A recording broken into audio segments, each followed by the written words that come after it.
College Football 25 Road to Glory. Xavier Martinez's story is remarkable, a 5'5 running back who escaped gang life in Compton to take the field for Troy University. Despite his size, Xavier quickly showed why he was one of the shiftiest and fastest backs in the country. From his explosive debut against Nevada to his breakout moments against Memphis and Iowa, Xavier's speed and elusiveness made him a threat on every play. But his size came with challenges, including durability concerns and struggles with pass blocking, limiting his snaps early in the season. Off the field, Xavier faced mounting pressure from his past. His old gang, 6th Street, harassed him and his family, trying to pull him back into their world. This stress, combined with academic struggles, affected his play late in the year. Despite Troy's rocky 6-6 season and a quiet performance in the Hawaii Bowl, Xavier's freshman campaign stood out, finishing with several dynamic highlights and proving he belonged at the college level. Now he's looking to transfer, aiming to leave his past behind and take his talents to a bigger stage. After a frustrating attempt to transfer, Xavier Martinez returned to Troy, determined to make his sophomore season count. The year started rocky with struggles in pass blocking and inconsistent performances against strong teams like Clemson and Memphis,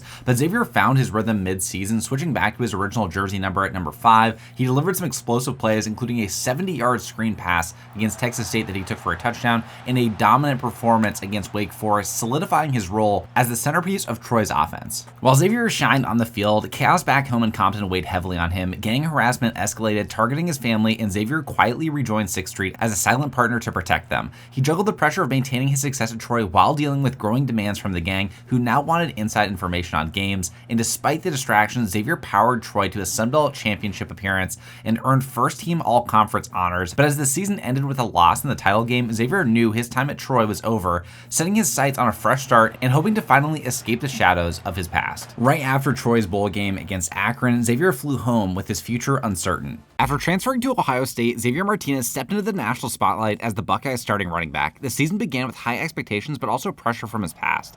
Xavier shined in moments like a dominant game against Nebraska and earning multiple NIL deals. However, 6th Street delivered an ultimatum to him: throw a game or face devastating consequences for his family. In a narrow loss to USC, Xavier deliberately underperformed, a decision that haunted him but protected his family. Despite the setback, Xavier delivered a breakout season, earning national accolades and cementing himself as a top-tier NFL prospect. He gave a heartfelt interview about overcoming his tough upbringing, further polishing his image as a redemption story. However, during a holiday visit home, Xavier was pulled deeper into 6th Street to protect his family from a rival gang. Xavier was allegedly ID'd as a suspect in a gas station robbery, and the escalating pressure led to conflict with Ohio State, and Coach Ryan Day issued him an ultimatum as well: transfer or be cut. Xavier's final game in the Holiday Bowl against Virginia Tech was a career highlight. He racked up over 250 rushing yards, scored 4 touchdowns, and delivered a 95-yard game-sealing run, ending his Buckeyes career on a high note at least.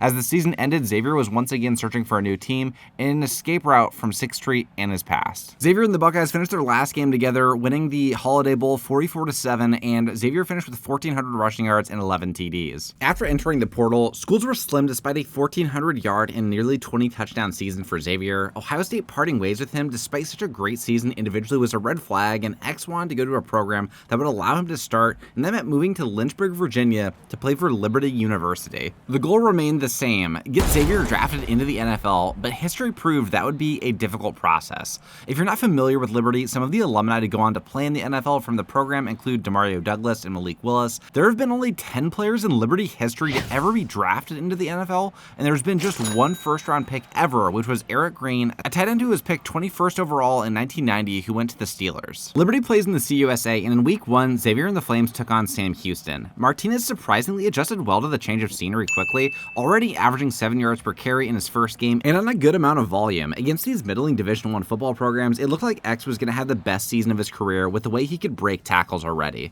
Liberty won their opener 35-13 behind Xavier toting the rock 25 times with 2 scores. Xavier's new quarterback, Jaden Bradford, also had a near-perfect game as well. Liberty has one legit rival, and that is Coastal Carolina and their greenish-blue turf field. The offense looked ugly in the first quarter, capped off by a play-action sack on Jaden Bradford, but on the very next play, X emerged as a savior, juking one defender, spinning off a second, and then outrunning the rest of the team on the way to a house call, and this is the type of damage that Martinez could consistently pull off in the CUSA. X got one more nice run to convert a third down and played spot snaps the rest of the game as the Flames rode their lead to the win 28-20. Now that X was where he wanted to be athletically, we could work on his technique and improving his juke and spin move more.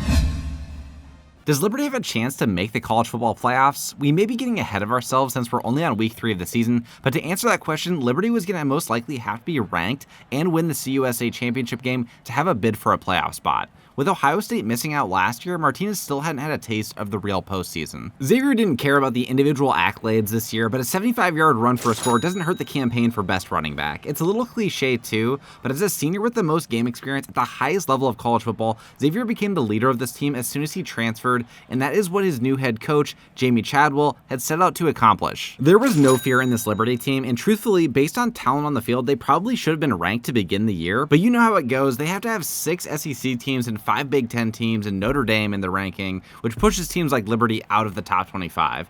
Point being, when I mean that there was no fear for Xavier or this team, it meant a total calm and confidence that every game they stepped into, they felt that they should win. Their toughest game of the season was going to be against a run-heavy Jacksonville State squad in a few weeks, but the Flames thought that they could run the table. The Flames played Middle Tennessee next at home, and the theme for this game was a balanced offense. Xavier ran the ball well, but the passing game was kind of on fire too. So while X didn't have any 80-yard runs in the first half of this game, the offense was methodically just picking up first downs, and their quarterback Bradford was making some good decisions, something that Xavier thought he'd never see again after watching Julian Sayin throw last season. It came down to the wire. Liberty got stopped for a field goal to take the lead, and Middle Tennessee answered. With the game tied and a minute left, Xavier ran up to the 50 for the first down, while Liberty was keeping 2 timeouts in their back pocket.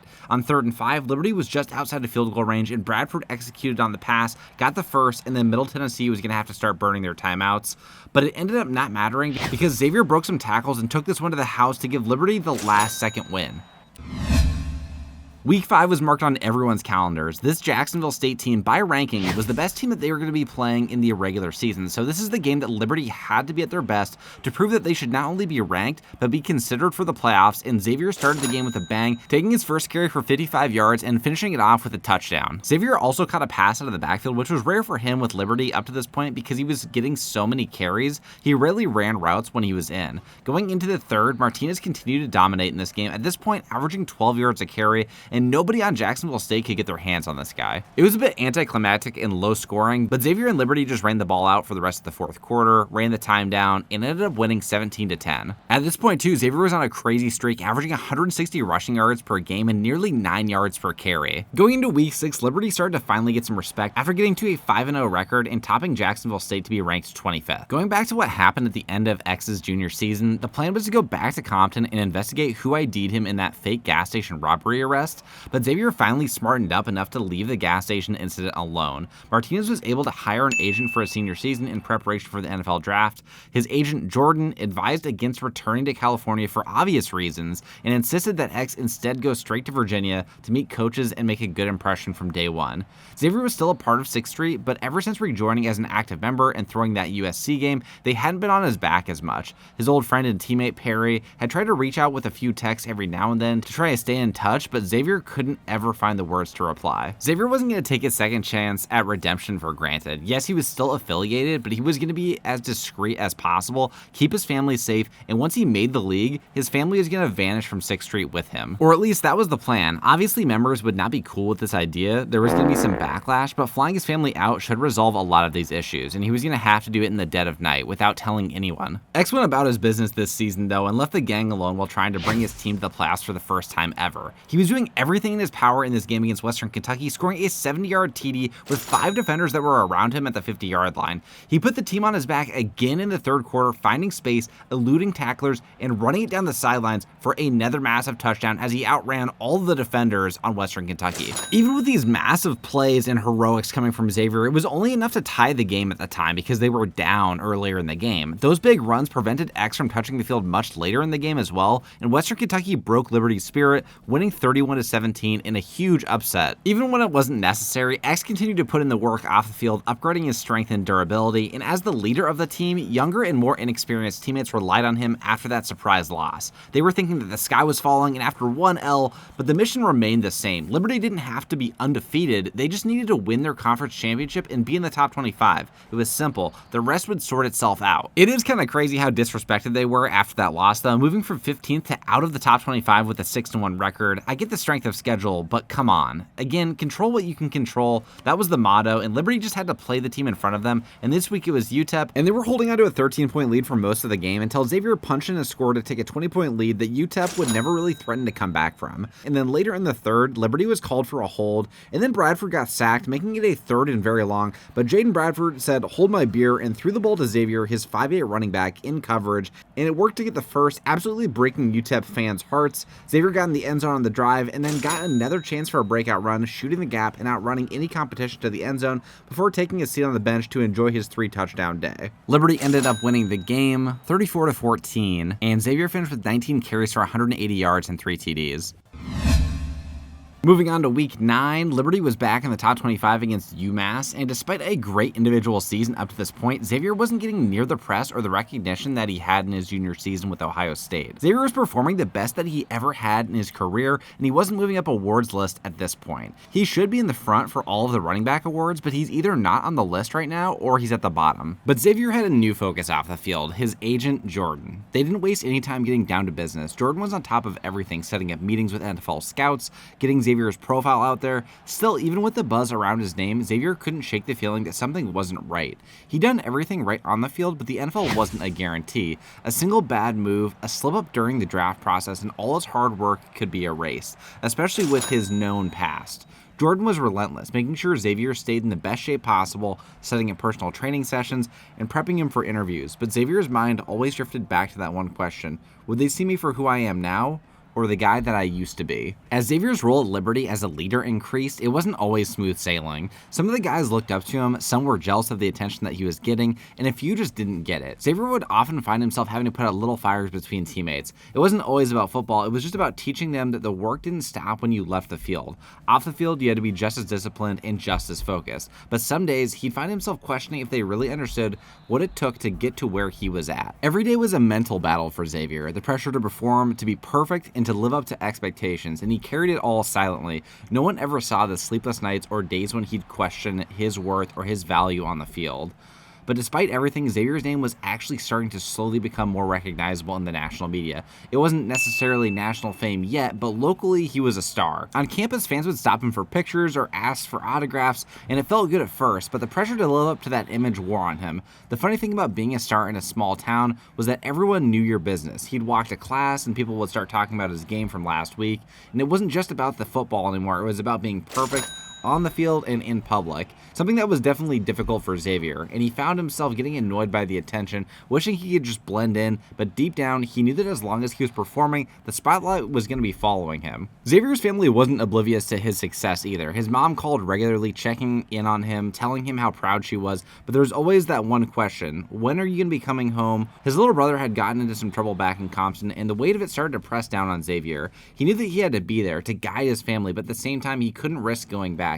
He couldn't let himself get sucked into that world again, and every time he'd think about flying back to California, he'd remind himself of his bigger goal: getting to the NFL, getting the family out, keeping them safe, keeping them away from that life. But it was hard. Family called. His old life called, and for a second, Xavier wasn't sure which way he was supposed to go. The season was starting to wind down, and Liberty needed to make it through these last couple of games without a loss. At 9-1 and ranked 12th, they were in perfect position for the playoffs, and it was a surreal feeling all around the whole campus, realizing that they could be making history. Unfortunately, Liberty couldn't score a touchdown or get a field goal before the end of the half, leaving them down 7 points going into the third quarter. The Virginia Tech defense was definitely keying in on Xavier, trying to make sure to contain him on his run plays, and even guarding him in the passing game. Liberty couldn't convert the third down and could not get points on the board, and the game was starting to get out of hand, and it got even worse on a halfback screen that Bradford fumbled, but at least Virginia Tech didn't return it for a touchdown. But then later in the game, in the beginning of the fourth quarter, an interception was thrown on an attempt to Xavier, and that interception was a result of impatience both by Bradford and Xavier on the play. And that would be the final nail in the coffin for the game, as Virginia Tech would go on to win 31-7, and Liberty thought that their chances of making the CFP were completely over. Martinez Martinez had a very average game, 15 carries for 75 yards, and Bradford had a game with multiple interceptions, but they could only go in and move on to their next game and play as well as they possibly could, and Xavier Martinez started out with a bang, taking it for 75 yards to open the game up with a 7-0 lead over Kennesaw State. And it was completely one-sided from that point on. Liberty already had a 21-0 lead when Xavier got into the end zone for a second time to take a 28-0 lead, and Kennesaw State did finally get on the board, but Xavier answered immediately, running to the outside and scoring his third touchdown of the game. Liberty went on to win the game 35-7, and Xavier got an award, National Player of the Week, with his 18 carries for 155 yards and 3 touchdowns, and it would be a rematch between Jacksonville State and Liberty, 2 top 15 teams in the CUSA championship game, which is very unusual. And Xavier still had some unbelievable stats: 1,700 rushing yards, 8.5 yards per carry, averaging nearly 150 rushing yards per game, along with the 17 rushing touchdowns. And for his career, averaging 7 yards per carry, along with the 44 career rushing touchdowns, and setting the single season record for Liberty's rushing yards at 1,700 as well. This game could be enough to propel Liberty into the college football playoffs, and that was always the goal, just winning the CUSA and being ranked, and that should be enough. But Jacksonville State wasn't going to be making it easy. Last time the Flames won, it was a nail-biter. Luckily, Liberty got to host this game, but the Jacksonville D was a little bit more prepared this time around to guard X, or so it seemed to begin with. Xavier had one nice touchdown at the beginning of the second quarter, and he'd been breaking a bunch of tackles, but the offense wasn't very explosive. It was kind of like Liberty was playing not to lose, but X wasn't going to be conservative going out this way. Liberty was still down 13-7 to start the fourth quarter. About 30 seconds into the fourth quarter, Martinez got open on an angle route, broke a couple ankles, and somehow didn't get into the end zone, going down right at the 1-yard line. While Xavier came off the field, Liberty did still score to take the 14-13 lead, and then with a minute 40 left, they were trying to get a field goal at the last second to win the game, but instead Xavier broke through the line of scrimmage, broke a tackle, took it for the touchdown, and Liberty came away with a 21-13 win. Aiden Williams also ended up winning Heisman, and Xavier Martinez kind of got robbed because Martinez had 19 touchdowns, Aiden Williams also had 19 touchdowns, but Xavier had almost 1,000 more total yards. And Xavier and Liberty finally did it. They got to the college football playoff game as the 12th seed, and now it was time to actually execute, playing against number 5 Oklahoma, who had an 11-2 record in a snow game. What more could you ask for in a college football program's first ever playoff appearance? The only problem was Xavier was not actually playing well in the snow. He couldn't cut quickly or create separation. He did have 2 chances to break for a touchdown in the first half, but both times he was just barely arm tackled at the last second by a Sooners linebacker. Fast forward to the end of the third quarter, and things were looking good, very good. Liberty had a 17-6 lead before Xavier Martinez got into the end zone again for another touchdown to take a 24-6 lead. And you'd think that this game would be over, but Oklahoma did score a touchdown, making it 24-13. And at this point, on 3rd and 25, just trying to get a couple extra yards, but eventually having to punt back to Oklahoma. And eventually, Oklahoma somehow takes the lead, 28-24, when Liberty had a massive lead going into the fourth quarter. Down by 4, 30 seconds remaining in the snow, Liberty ran the ball and Xavier couldn't get the first. Liberty took a timeout and ran on 4th, expecting Oklahoma to actually play the pass, but no, Martinez was shut out and Oklahoma had a miraculous comeback win, and Xavier couldn't believe his college career just ended like that. Oklahoma scored 22 unanswered in the fourth quarter for that comeback victory after they were down 24-6, and Martinez didn't have a fantastic game, averaging about 3 yards per carry, but now it was time to move on to the NFL draft, and Clemson ended up winning the whole thing.